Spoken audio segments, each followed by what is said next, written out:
ബഹുമാന്യ അധ്യക്ഷൻ advocate Abdulla, സമാധാനനായ doctor Asaph മൂപ്പൻ, ശ്രീ ഷംസുദ്ദീൻ സാഹിബ്, ശ്രീ ദേവിഞ്ച,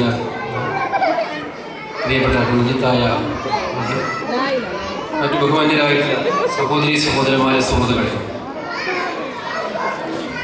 ഞാനൊരു നീണ്ട പ്രസംഗത്തിന് മുതിരുന്നില്ല.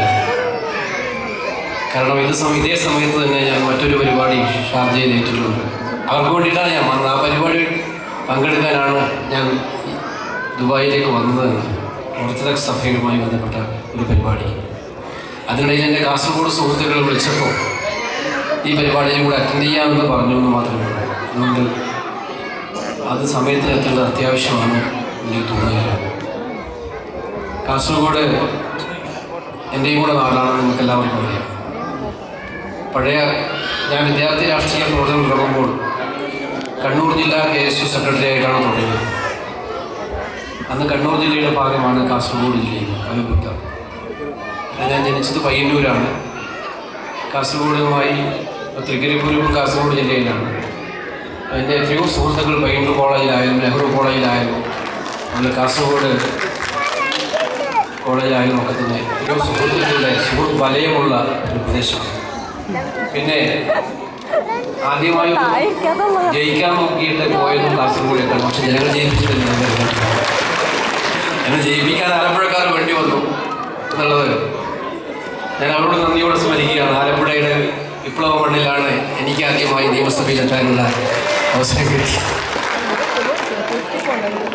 കാസർഗോഡ് വളരെ പാരമ്പര്യവും സാംസ്കാരികമായി കലാപരമായി ഒക്കെയുള്ള നാടാണ്. ഒരുപാട് പ്രതിഭാധനന്മാർ വിവിധ മേഖലകളിൽ സംഭാവന ചെയ്ത നാടാണ്. കാസർഗോഡിൻ്റെ വിവിധ പ്രദേശങ്ങളിൽ നിന്നും പ്രവാസ ലോകത്തെത്തിയവരാണ് നിങ്ങളെല്ലാം. ഇപ്പോഴും നിങ്ങൾ സ്വന്തം പിറന്ന മണ്ണിനെയും അവിടുത്തെ ആളുകളെയും ബഹുമാനിക്കുന്നു, ഓർമ്മിക്കുന്നു എന്ന് കാണുന്നത് ഏറ്റവും സന്തോഷകരമായിട്ടുള്ള കാര്യമാണ്.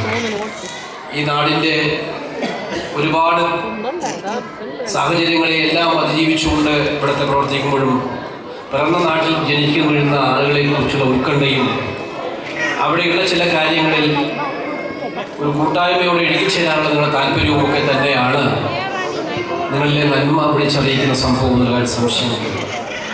കാസർഗോഡ് ജില്ലയിലെ ഈ കൂട്ടായ്മ ഇവിടെ സൂചിപ്പിച്ചു ഡയാലിസിസ് സഹായങ്ങൾ, കോളേജുകൾക്ക് സഹായങ്ങൾ, പ്രസ് ക്ലബിന് സഹായം, അങ്ങനെ കാസർഗോഡിൻ്റെ പൊതുവികസന കാര്യങ്ങളിലും ജീവകാരുണ്യ മേഖലകളിലും ഒക്കെ തന്നെ ഈ കസബ് ചെയ്യുന്ന സംഭാവനകൾ അനുസ്യൂതം തുടരട്ടെ എന്ന് ഞാൻ അങ്ങേയറ്റം സന്തോഷത്തോടെ ആശംസിക്കുകയാണ്. കാസർഗോഡിൻ്റെ തിരുവനന്തപുരമാണ് നമ്മുടെ തലസ്ഥാനം എന്നുള്ളത് അങ്ങേ അറ്റത്ത് കിടക്കുന്ന കാസർഗോഡ് പലപ്പോഴും വികസനപരമായിട്ട് അവഗണിക്കപ്പെടാറുണ്ട് എന്നുള്ളത് ഒരു സത്യം മാത്രമാണ് നമുക്ക് എല്ലാവർക്കും അറിയാം. പക്ഷേ ഇപ്പം മാറി മാറി വരുന്നുണ്ട്. പല ഭാഗത്തേക്കും വികസനത്തിൻ്റെ ചരക്കുകൾ വന്നെത്തിക്കൊണ്ടിരിക്കുന്ന ഒരു കാലഘട്ടമാണ്. അത് ബേക്കൽ ഡെസ്റ്റിനേഷൻ ടൂറിസം രംഗത്ത് വന്നത്, അതുപോലെ കാസർഗോഡിൻ്റെ വിവിധ ഭാഗങ്ങളിൽ തുടങ്ങിയിരിക്കുന്ന പ്രൊഫഷണൽ കോളേജുകൾ, ഇതൊക്കെ തന്നെ ജില്ലയുടെ പിന്നോക്കാവസ്ഥയ്ക്ക് പരിഹാരം കാണാനുള്ള പ്രവർത്തനങ്ങളുടെ ഒരു മുന്നോട്ടുള്ള കുതിപ്പിൻ്റെ ഭാഗമാണ്. പോരാ, ഇനിയും വളരേണ്ടതായിട്ടുണ്ട്. ആ വളർച്ചയിൽ ഞാൻ നേരത്തെ സൂചിപ്പിച്ചതുപോലെ ആ പ്രദേശത്തുകാരെന്ന നിലയിൽ എൻ്റെ എളിയ പിന്തുണയും സഹായവും എല്ലായ്പ്പോഴും ഉണ്ടാകുമെന്നുള്ള കാര്യം ഞാനിവിടെ സൂചിപ്പിക്കാൻ ആഗ്രഹിക്കുകയാണ്. പിന്നെ നിങ്ങളുടെ മുന്നിലൊരു വളരെ ഭീകരനായിട്ടുള്ള ഒരാളായിട്ടാണ് ഞാനിപ്പോൾ നിൽക്കുന്നത്. എനിക്കറിയാം എയർ ഇന്ത്യയുടെ യാത്രാ പ്രശ്നങ്ങൾ ഞാൻ ഇന്നലെയും ഇന്നുമായിട്ട് ഒരു സ്വകാര്യ വിസിറ്റാണെങ്കിലും അതുമായി ബന്ധപ്പെട്ട കാര്യങ്ങളൊക്കെയാണ് ഏറ്റവും കൂടുതൽ സമയം ചെലവഴിച്ചിരിക്കുന്നത്. ദുബായിലെയും അബുദാബിയിലെയും എൻ്റെ പ്രിയപ്പെട്ട സുഹൃത്തുക്കളുടെ എല്ലാം പരാതികളും പ്രശ്നങ്ങളും ഒക്കെ തന്നെ കേൾക്കുകയുണ്ടായി. അതിനൊക്കെ തന്നെ പരിഹാരം കാണാനുള്ള ചില പരിശ്രമങ്ങൾ ആരംഭിച്ചിട്ടുണ്ട്. ഞാൻ പറഞ്ഞ പ്രഖ്യാപനം നടത്തി എല്ലാം ശരിയാക്കി കളയാം ഒരു ദിവസം കൊണ്ട് അല്ലെങ്കിൽ 2 ആഴ്ച കൊണ്ട് എന്നൊന്നും പറയാൻ ഞാനായിട്ട് ഉദ്ദേശിക്കുന്നില്ല. സാധ്യമാകുന്ന കാര്യമല്ല. കേരളത്തിലുള്ള മറ്റു മന്ത്രിമാരുടെയൊക്കെ സഹായത്തോടുകൂടി, കേന്ദ്ര മന്ത്രിസഭയിലെ മറ്റു സഹപ്രവർത്തക സഹായത്തോടുകൂടി പക്ഷെ കുറേ കാര്യങ്ങൾ നടത്താൻ കഴിയും എന്നുള്ള ഒരു വിശ്വാസത്തിൽ തുടക്കം കുറിച്ചിട്ടുണ്ട്. പിന്നെ എയർ ഇന്ത്യയിലെ യാത്രക്കാരുടെ പ്രയാസങ്ങൾ പരമാവധി ലഘൂകരിക്കാനുള്ള ഏറ്റവും ശക്തമായ ഇടപെടലുകൾ എൻ്റെ ഭാഗത്ത് ഉണ്ടാകുമെന്നുള്ള കാര്യം ഞാനിവിടെ പറയാൻ ആഗ്രഹിക്കുകയാണ്. അതുകൊണ്ട് തന്നെ പരാതികളുണ്ടായാൽ ആ പരാതികൾ നമുക്ക് നേരിട്ട് മന്ത്രിയുടെ ഓഫീസിൽ അയക്കാം. മന്ത്രിയുടെ ഓഫീസിൽ ഒരു ഹെൽപ്പ് ഡെസ്ക് തന്നെ എയർ ഇന്ത്യ യാത്രക്കാരുടെ പ്രശ്നങ്ങൾക്ക് പരിഹരിക്കുന്നതിന് വേണ്ടി തുടങ്ങാൻ തീരുമാനിച്ചിട്ടുണ്ട്. അതനുസരിച്ചുള്ള പരാതികൾ ബന്ധപ്പെട്ട മന്ത്രാലയത്തിലെ ഉദ്യോഗസ്ഥന്മാർക്ക് കൊടുത്ത് അതിന് മറുപടിയും എത്തിക്കുന്നതാണ്. മംഗലാപുരം എയർപോർട്ടിൽ ഞാൻ ആദ്യം ചർച്ച ചെയ്തതാണ്. ചില പ്രശ്നങ്ങളൊക്കെ ഉണ്ട്. എങ്കിലും മംഗലാപുരം, കാലിക്കറ്റ് എയർപോർട്ടുകളുടെ വികസനം ഒരു വലിയ അജണ്ടയായി നമ്മുടെ കേന്ദ്ര ഗവൺമെൻറ് മുമ്പിലുള്ളതാണ്. ചില സാങ്കേതിക തടസ്സങ്ങളുണ്ടെങ്കിലും വലിയ പ്രാധാന്യം നൽകി തന്നെ ആ പ്രശ്നങ്ങളിൽ ഇടപെടുമെന്നുള്ള കാര്യവും ഇതോടൊപ്പം സൂചിപ്പിക്കാൻ ഞാൻ ആഗ്രഹിക്കുകയാണ്. ഒരു കാര്യം നിങ്ങൾ അറിയണം, ആരെല്ലാം കുറ്റം എന്തൊക്കെ പറഞ്ഞാൽ ഇന്നും സാധാരണക്കാരന് കുറഞ്ഞ ചെലവിൽ യാത്ര ചെയ്യാവുന്ന ഏക നാഷണൽ കാര്യം അത് എയർ ഇന്ത്യയാണ് എന്നുള്ള കാര്യം നിങ്ങൾ വിസ്മരിക്കരുത് എന്ന് ഞാൻ പറയാനാണ്. അതിനെ ഒന്ന് കൊന്നുകളഞ്ഞാൽ, അതിനെ കൊന്നാൽ പിന്നെ മറ്റുള്ളവരുടെ എല്ലാം ഡിക്റ്റേഷന് വിധേയമാകേണ്ട അവസ്ഥയിലേക്ക് നിങ്ങൾ വരും. പ്രശ്നങ്ങളുണ്ട്, പ്രയാസങ്ങളുണ്ട്, അത് പരിഹരിച്ച് മുന്നോട്ട് പോകണം. ഞാൻ ഓർക്കുകയാണ്, ഇറാഖ് യുദ്ധം നടന്ന കാലഘട്ടത്തിലൊക്കെ തന്നെ എത്ര ആയിരക്കണക്കിന് ലക്ഷക്കണക്കിന് ആളുകളെയാണ് ഏക നാഷണൽ കാരിയർ അന്ന് സേവനം നടത്തി.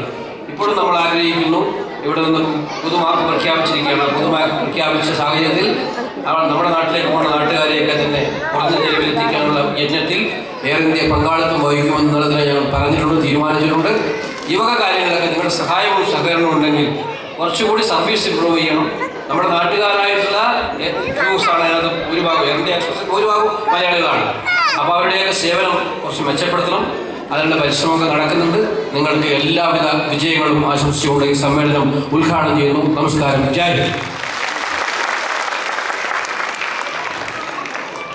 ഹലോ, കെസഫിൻ്റെ ദശോത്സവത്തിൻ്റെ സ്മരണക്കായി നമ്മളൊരു സോവനിയർ പബ്ലിഷ് ചെയ്യുന്നുണ്ട്. അതിൻ്റെ പ്രകാശനം നമ്മുടെ പ്രിയപ്പെട്ട മന്ത്രി നിർവഹിക്കുന്നതാണ്. അതിൻ്റെ എഡിറ്റർ ശ്രീ ഇല്യാസ് റഹ്മാൻ ശ്രീ ഷംസുവിന് നൽകിക്കൊണ്ട് ഇല്യാസ് റഹ്മാൻ മന്ത്രിക്ക് സമർപ്പിക്കുന്നു. മന്ത്രി നമ്മുടെ പ്രിയപ്പെട്ട ഷംസുവിന് നൽകിക്കൊണ്ട് അതിൻ്റെ പ്രകാശനം നിർവഹിക്കുകയാണ്. ഈ സമയത്ത് ഇതിൻ്റെ ഒരു സ്മരണയായി ഒരു ഫോട്ടോ എല്ലാവർക്കും സൂക്ഷിക്കുവാൻ വേണ്ടി കെസഫിൻ്റെ സഹഭാരവാഹികൾ, കൺവീനർമാർ എല്ലാവരും ലെഫ്റ്റും റൈറ്റിലുമായി നിൽക്കാൻ അപേക്ഷിക്കുകയാണ്. നമ്മൾ മാറ്റുവിൻ ചട്ടങ്ങൾ എന്നുള്ള നിലയിൽ സ്റ്റേജ് ഉണ്ടാക്കിയിട്ടില്ല. അതുകൊണ്ട് എല്ലാവരും ഇടത്തും വലുതും നിൽക്കുക.